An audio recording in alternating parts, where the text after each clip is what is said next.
একই দিনে দুই কিংবদন্তির বিদায়।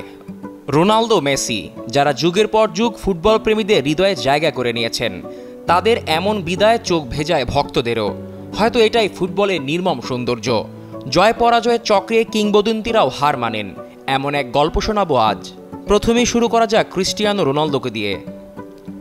শেষ বাঁশি বাজার পর মাঠ জুড়ে নেমে আসে এক অন্যরকম নীরবতা। মাঠের মাঝখানে দাঁড়িয়ে হতাশ রোনালদো, চোখে মুখে ক্লান্তি আর মনের গহীনে চাপা কষ্ট। বয়স 40 পেরেলেও জয় নিয়ে তার ক্ষুধা একটুও কমেনি। সেই পুরনো রোনালদো, যিনি হারে মুষড়ে পড়তেন কিশোর বয়সে, তিনি আজও ঠিক তেমনই কষ্ট পান পরাজয়ে।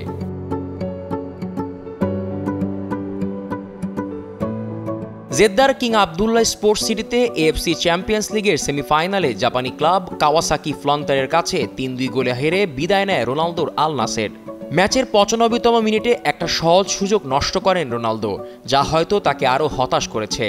ম্যাচ শেষে মাঠে দাঁড়িয়ে নিজের সঙ্গেই যেন বোঝাপড়ায় ব্যস্ত ছিলেন রোনালদো।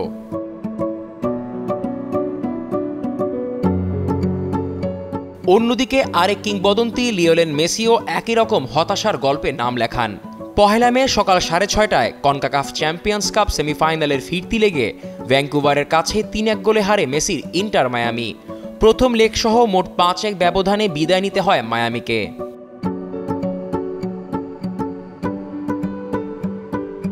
ম্যাচে লিওনেল মেসি বেশ কয়েকটা সুযোগ তৈরি করতে পারলেও গোল করতে পারেননি। ম্যাচের শুরুতে লুইস সুয়ারেজের পাসে জর্দি আলবার গোলে এগিয়ে যায় মায়ামি। তবে বিরতির পরই পাল্টে যায় চিত্র। ভ্যাঙ্কুভার করে 3টা গোল।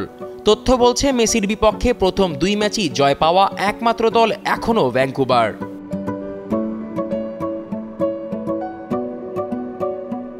মেসি রোনালদো যদি ফুটবল থেকে বিদায় নেন, কেমন হবে সেদিন? ফুটবল খেলাটা দেখবেন তো?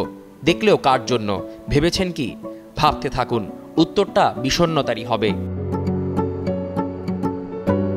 জিসান আহমেদ, কালের কণ্ঠ।